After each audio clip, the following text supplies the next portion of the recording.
Thanks for watching the Council in Brief. I'm Susan Kennedy. We're here with the latest news of the Montgomery County Council.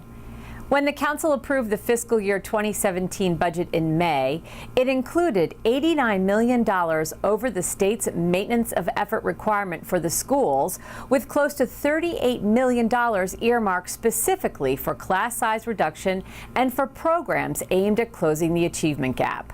The Council labeled this their Education First budget, and this week school officials briefed the Council on how these funds are being allocated to address these priorities. The collaboration between the Council and MCPS during this year's budget deliberations was significant. Together, both parties agreed to redirect funds to reduce class size and address the opportunity gap. Craig Rice chairs the Education Committee. He says so far he's pleased with the direction of this investment. Schools where we're seeing those challenges, where we're seeing larger achievement gaps, that's where we're seeing the investment, where they've doubled down and invested in paraeducators as well as additional teachers. We'd love to see it at every single one of our schools, but the reality is we have to focus limited resources in a place where they can do the most good. During the briefing, school officials broke down how the dollars are being spent. Of the $38 million, $21.3 is going to reduce class size, $6.4 to targeted staffing to provide support in literacy and math, $1.7 for enhanced instructional options, and $3.3 to increase programmatic access, which translates to more counselors, psychologists, and other support staff. A lot of the principals talk about the great resources they've been able to get, which include a complement of teachers that have helped them. Not only that, but also when it comes to technology.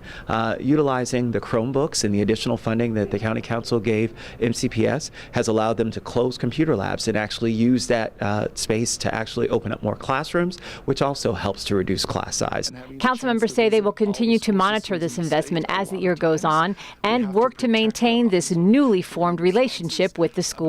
I think this is an important first step for us, and it really is something that's going to be going on in the future, to where we have these conversations about really where we want to see those investments. Having a conversation together about what those mutual priorities are and making sure that we're investing in those is a positive step for all of us. The Guinness Book of World Records has recognized It's Academic as the world's longest-running TV quiz show. Montgomery County students have been regular participants on It's Academic. In fact, an alumni of the program is our own Council member George Leventhal. The show started in 1961 on NBC4 in Washington, and in 1967, Giant Food signed on as the sponsor of the program. The County Council recently took time to recognize this iconic partnership in local television. And on behalf of Montgomery County schools, teachers, students, administrators, parents, and the public, thanks all of those who've contributed to making 50 years of It's Academic mandatory Saturday morning viewing. Everyone, I'm Hillary Howard. This is the opening round. You know how it works. It's Academic includes teams from 81 area schools. Putting students' academic skills in the spotlight is the show's guiding principle, and the support of Giant Food has been key to its success. It's just amazing that it's been 50 years. You know, Giant's got a long history of providing support to the communities, whether it's supporting local food banks, helping out local hospitals. Lavoisier, Einstein, Archimedes.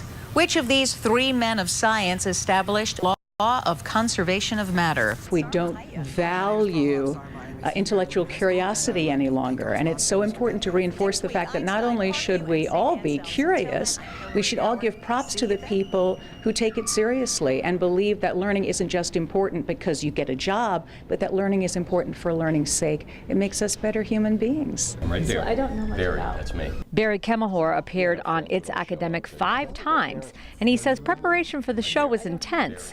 45 years later, he credits It's Academic with broadening his knowledge base. It's like it's another school. It's another curriculum that you have, and you have to learn all of the history and all of the politics and all of the social and cultural, who's famous, what celebrities are, and so you're essentially having a second class. I think it's terrific. I hope it goes for another 50 or 60 years. Well, that does it for this edition of the Council in Brief. For County Cable Montgomery, I'm Susan Kennedy. Thanks for watching.